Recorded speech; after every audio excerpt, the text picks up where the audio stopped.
بسم اللہ الرحمن الرحیم۔ اعوذ باللہ من الشیطان الرجیم، بسم اللہ الرحمن الرحیم۔ عزیز طلبہ اکرام، آج ہم المنطق المظفر صدوم کا سبق نمبر 44 پڑھنے جا رہے ہیں، اور آج انشاءاللہ بیان کریں گے عکس کی ایک اور قسم کو جس کو عکس نکیز کا نام دیا جاتا ہے۔ وہ طرق استدلال کے جن کے ذریعے کسی قضیہ کے صدق کا حکم لگایا جاتا ہے ان میں سے ایک عکس نکیز ہے۔ جس طرح ہم نے کلاس کی ابتدا میں کہا تھا کہ ہماری گفتگو یہاں پہ دو طرح کے عکوس کے حوالے سے ہوگی، ایک عکس مستوی کے بارے میں جس کے الحمدللہ ہم نے تمام ابحاث کو مکمل کر لیا ہے، اور دوسری بات جس کو آج شروع کرنے جا رہے ہیں وہ ہے عکس نکیز کے بارے میں۔ عکس نکیز سے مراد کیا ہے؟ فرماتے ہیں عکس نکیز سے مراد یہ ہے کہ جب کسی قضیہ کے نکیز کے صادقہ ہونے سے اصل قضیہ کے صدق کا حکم لگایا جائے تو اس کو عکس نکیز کا نام دیا جاتا ہے۔ یعنی عکس مستوی میں کیا تھا؟ عکس مستوی میں یہ تھا کہ اصل قضیہ تھا، اسی اصل قضیہ کا ہم عکس لے کر آتے تھے عکس مستوی، اس عکس مستوی سے کیا کرتے تھے؟ اصل قضیہ کو ثابت کرتے تھے کہ یہ والا قضیہ بھی صادقہ ہے۔ لیکن عکس نکیز میں ہمارے پاس صورتحال تھوڑی سی تبدیل ہے۔ یہاں پہ کیا ہوتا ہے؟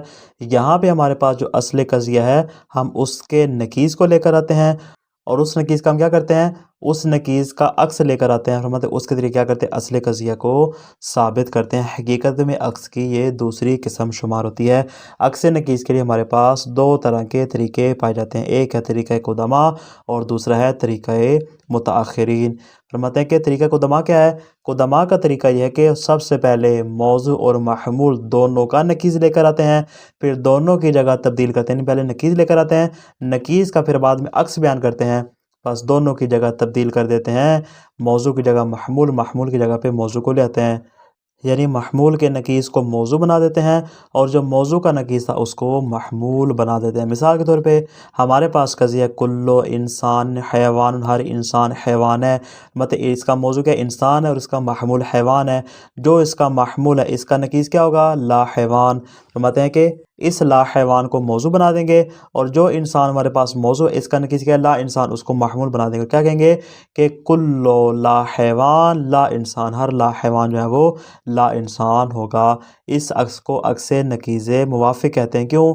اس لیے کہ یہ والا جو عکس ہوتا ہے یہ کیفیت کے لحاظ سے اصل قضیہ کے ساتھ موافق ہوتا ہے۔ یعنی اگر اصل قضیہ جو ہے وہ سالبہ ہوگا تو یہ بھی کیا ہوگا؟ سالبہ ہوگا۔ اگر اصل قضیہ موجبہ ہوگا تو یہ بھی کیا ہوگا؟ موجبہ ہوگا۔ ایجاب و سلب کے اعتبار سے چونکہ یہ والا عکس جو ہوتا ہے اصل کے ساتھ موافق ہوتا ہے، اس بنا پر اس کو عکس نکیز موافق کا نام دیا جاتا ہے۔ تو پس ہم قدما کے عکس نکیز کی کیا تعریف کریں گے؟ اس کی تعریف یہ ہوگی قضیہ کی اطراف کے نکیز کو تبدیل کرنا۔ عکس مستوی میں نے کیا کہا تھا کہ خود قضیہ کے اطراف کو تبدیل کرنا کہ جس سے کیا ہو؟ صدق اور کیف قضیہ باقی رہے۔ لیکن اس میں کیا ہے؟ قضیہ کے اطراف کو نہیں بدلنا بلکہ قضیہ کی اطراف کے نکیز کو بدلنا۔ موضوع ہے تو موضوع کو نہیں لے کر آنا، موضوع کی نکیز کو لے کر آنا ہے۔ محمول ہے تو خود محمول کو نہیں لے کر آنا بلکہ محمول کی نکیز کو لے کر آنا ہے۔ یعنی قضیہ کے اطراف کی نکیز کو بدلنا، اس طرح کے صدق بھی باقی رہے اور کیف قضیہ بھی باقی رہے، جو کہ عکس کی بنیادی شرائط میں سے۔ فرماتے ہیں اس میں بھی وہی تمام جو ہے وہ ذیلی بحث آ جائیں گی جو کہ ہم نے عکس مستوی کی تعریف کے ذیل میں بیان کی تھی۔ یہ ہو گیا قدما کا طریقہ۔ دوسرا طریقہ ہمارے پاس ہے متاخرین کا طریقہ۔ وہ کیا ہے؟ کہ محمول کا نکیز لا کر اس کو موضوع میں تبدیل کر دیں گے، اور جو عین موضوع ہوگا اس کو محمول بنا دیں گے۔ یہ تھوڑا سا فرق ہے۔ یعنی قدما میں کیا تھا کہ جو محمول کا نکیز تھا وہ بھی اس کو موضوع بناتے تھے، متاخرین بھی ایسے کرتے ہیں کہ محمول کے نکیز کو لا کے موضوع بناتے ہیں، لیکن جو موضوع تھا اس میں فرق ہے۔ قدما کیا کرتے تھے کہ جو موضوع کا نکیز تھا اس کو محمول بناتے تھے، لیکن متاخرین کیا کرتے ہیں؟ جو عین موضوع ہوتا ہے اس کو اٹھا کے محمول بنا دیتے، پس عکس نکیز ہمیں حاصل ہو جائے گا۔ مثال جیسے ہم کہتے ہیں کل انسان کاتب، ہر انسان کاتب ہے، اس کا عکس نکیز جو ہے وہ متاخرین کے نزدیک کیا ہوگا؟ کہ لا شیء من اللہ کاتب بے انسان، یعنی جو کاتب تھا، کاتب کا نکیز کیا؟ لا کاتب، لا کاتب کو ہم نے موضوع بنا دیا، اور جو انسان ہمارا موضوع تھا اس کو ہم نے کیا بنا دیا؟ محمول بنا دیا۔ یعنی لا کاتب میں سے کوئی بھی چیز جو ہے وہ انسان شمار نہیں ہوتی۔ اس طرح کے عکس کو عکس نکیز مخالف کہتے ہیں۔ مخالف کیوں کہتے ہیں؟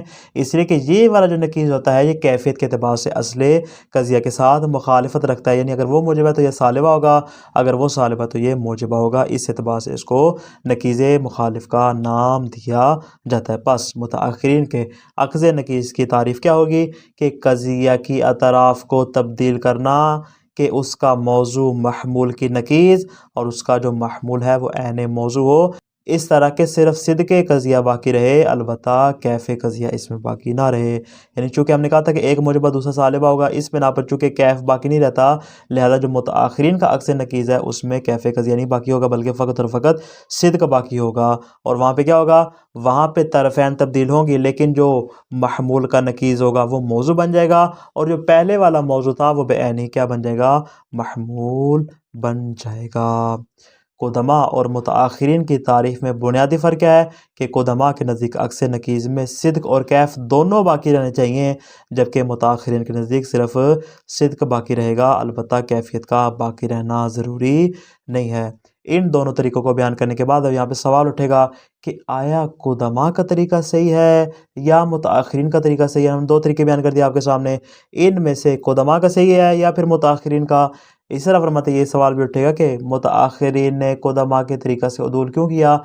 جو پہلے طریقہ علماء میں راج تھا اس طریقے سے ہٹ کے آخر کیا وجہ بنی کہ جس بنا پر متآخرین نے ایک نیا طریقہ ہمارے لیے بیان کر دیا؟ اس کی کیا وجہ ہے؟ یہ سوال بھی اٹھے گا۔ اسی طرح ایک تیسرا سوال یہاں پہ یہ اٹھے گا کہ متآخرین نے قدما کے طریقے پر کوئی اشکالات بھی وارد کیے یا نہیں؟ یعنی آیا ان کے نظریے سے عدول کرنے کے بعد کہا کہ اس میں چونکہ یہ خرابیاں تھی اس بنا پر ہم نے یہ نظریہ اختیار کیا، یا یہ کہ نہیں کہا آپ کا اپنا طریقہ ہے ہمارا اپنا طریقہ ہے، اس طریقے کے اوپر کوئی اشکال وارد نہیں کیا؟ یہ سوال بھی اٹھے گا۔ فرماتے ہیں کہ اسی طرح ہمارے پاس چوتھا سوال یہ اٹھے گا کہ مصنف نے ان دونوں طریقوں میں سے کس کو اختیار کیا ہے؟ اگر تو قدما کے طریقہ اختیار کیا ہے تو اس کی دلیل کیا ہے؟ اگر متآخرین کو اختیار کیا تو اس کی دلیل کیا ہے؟ فرماتے ہیں یہ چند ایک سوالات جو ہمارے پاس اٹھیں گے، چونکہ مصنف نے ان تمام سوالات کو یہاں پہ ذکر نہیں فرمایا، لہذا ان کے جوابات کے لیے متول کتب کی طرف رجوع کیا جائے گا۔ عبارت پہ غور کیجیے گا۔ عکس نکیز، عکس نکیز عکس کی ہم نے کہا تھا دو اقسام ہے، عکس مستوی ہے اور دوسری عکس نکیز۔ وَهُوَ الْعَكْسُ الثَّانِي لِلْقَضِيَّةِ الَّتِي يُسْتَدَلُّ بِصِدْقِهَا عَلَى صِدْقِهِ۔ فرماتے ہیں یہ دوسرا عکس ہے، عکس اول کیا ہو جائے گا؟ عکس مستوی ہو جائے گا۔ فرماتے ہیں یہ دوسرا عکس ہے قضیے کا کہ الَّذِي يُسْتَدَلُّ بِصِدْقِهَا، کہ جس عکس کے صادقہ ہونے سے اصل قضیہ کے صادقہ ہونے کا حکم لگایا جائے گا۔ وَلَهُ طریقتان، عکس نکیز کو بیان کرنے کے دو طرح کے طریقے ہیں، الاول طریقۃ القدما، اور آگے آئے گا الثانی طریقۃ المتاخرین۔ پہلا ہے قدما کا طریقہ اور دوسرا ہے متاخرین کا طریقہ۔ وَيُسَمَّى عَكْسَ النَّكِيزِ الْمُوَافِقِ، قدما کے طریقے کو عکس نکیز موافق کا نام دیا جاتا ہے۔ موافق کیوں کہتے ہیں؟ لِتَوَافُقِهِ مَعَ أَصْلِهِ فِي الْكَيْفِ، اس لیے کہ یہ والا جو عکس ہوتا ہے یہ اصل قضیہ کے ساتھ کیفیت میں موافقت رکھتا ہے۔ یعنی کیا مطلب؟ یعنی اگر اصل قضیہ موجبہ ہوگا تو اس کا عکس بھی موجبہ ہوگا، اگر اصل قضیہ سالبہ ہوگا تو اس کا عکس بھی کیا ہوگا؟ سالبہ ہوگا۔ پس اس کی تعریف کیا ہوگی؟ وَهُوَ تَحْوِيلُ الْقَضِيَّةِ إِلَىٰ أُخْرَىٰ، ایک قضیے کو دوسری حالت میں دوسرے قضیے میں تبدیل کر دینا، اس طرح کے موضوعها نقیض محمول الاصل و محمولها نقیض موضوع الاصل، کہ اس کا موضوع اصل قضیہ کے محمول کا نقیض ہوگا اور اس کا محمول اصل قضیہ کے موضوع کا نقیض ہوگا، البتہ دو شرائط کے ساتھ، مع بقاء صدق والکیف، صدق بھی باقی رہنا چاہیے اور کیف قضیہ بھی باقی رہنا چاہیے، دونوں کے دونوں موجبہ ہونے چاہیے، دونوں کے دونوں سالبہ ہونے چاہیے۔ اگر اصل قضیہ صادقہ ہے تو یہ والا عکس نکیز بھی صادقہ ہونا چاہیے، صدق کے اعتبار سے اور کیفیت کے اعتبار سے ان میں اتحاد ہونا ضروری۔ تو کیا نتیجہ نکلا؟ نتیجہ یہ نکلا کہ قدما کے ہاں عکس نکیز کی تعریف یہ کہ قضیے کے اطراف کو بدلنا، کہ جو پہلے کا موضوع تھا اس کی نکیز کو لا کے محمول بنا دیں گے اور جو پہلے کا محمول تھا اس کی نکیز کو لا کر موضوع بنا دیں گے۔ یہ ہو جائے گا اس کا پہلا طریقہ ہے قدما۔ وبالاختصار ہوا، مصنف فرماتے ہیں اس لمبی چوڑی تعریف کو چھوڑ کے اگر آپ ایک شارٹ سے اور مختصر سے جملے میں اس کی تعریف کرنا چاہیں تو کیا ہوگی؟ تبدیل و نقیضی الطرفین مع بقاء صدق والکیف، قضیے کی اطراف کی نقیض کو تبدیل کرنا صدق اور کیف قضیہ کو باقی رکھتے ہیں، طرفین کو تبدیل نہیں کرنا بلکہ طرفین کے نقیض کو تبدیل کرنا۔ فالقضیۃ، فرماتے ہیں ہم مثال سے آپ کو واضح کرتے ہیں قدما کے طریقے سے کیا مراد ہے۔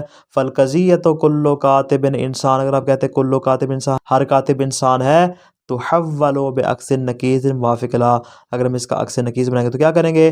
جو انسان محمول ہے اس کو ہم اس کی نقیض لا کر اس کو موضوع بنا دیں گے، اور کاتب جو موضوع اس کا نقیض لا کر اس کو محمول بنا دیں گے، اور کیا کہیں گے؟ کل لا انسان ہوا لا کاتب، ہر لا انسان جو ہے وہ لا کاتب شمار ہوتا ہے، یہ ہو جائے گا اس کا عکس نکیز قدما کے نزدیک۔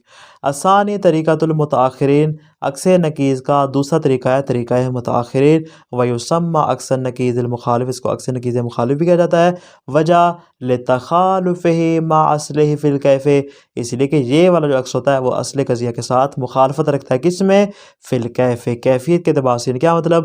ایک موجبہ ہوگا تو دوسرا سالبہ، اصل قضیہ موجبہ ہے تو اس کا عکس سالبہ ہوگا، اصل قضیہ اگر سالبہ ہے تو اس کا عکس کیا ہوگا؟ موجبہ ہوگا۔ چونکہ کیفیت کے اعتبار سے اصل قضیہ کے ساتھ مخالفت رکھتا ہے، اس لیے اس کو عکس نکیز مخالف کا نام دیا جاتا ہے۔ کیا ہوتا ہے؟ وَهُوَ تَحْوِيلُ الْقَضِيَّةِ إِلَىٰ أُخْرَىٰ، ایک قضیے کو دوسرے قضیے میں تبدیل کر دینا، پھیر دینا اور چینج کر دینا، کہ موضوعها نقیض و محمول الاصل، کہ اس کا جو موضوع ہوگا وہ اصل قضیہ کے محمول کا نقیض ہوگا۔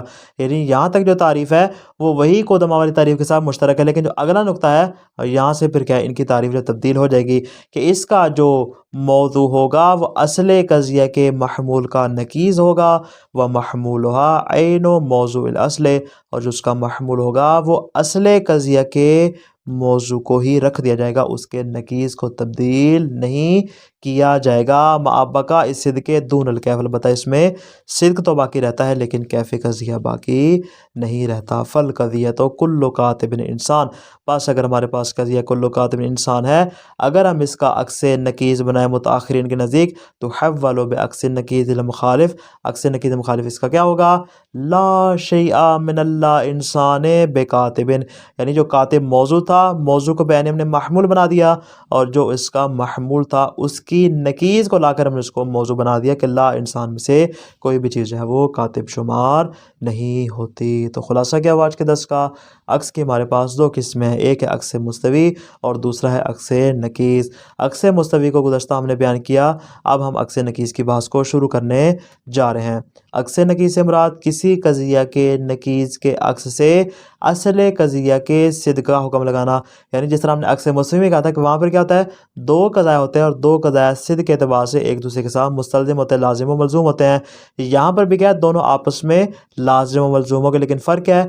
فرق یہ ہے کہ وہاں پہ اصل قضیہ وہی ہوتا ہے اور اس کا عکس مستوی ہوتا ہے، لیکن یہاں پہ اصل قضیہ ہوتا ہے اور یہاں اس کی نکیز کا جو عکس ہوتا ہے اس نکیز کے عکس سے کیا کرتے ہیں، اصل قضیہ کے صدق کا حکم لگایا جاتا ہے۔ عکس نکیز کے دو طریقے ہیں، ایک طریقہ قدما اور دوسرا ہے طریقہ متاخرین۔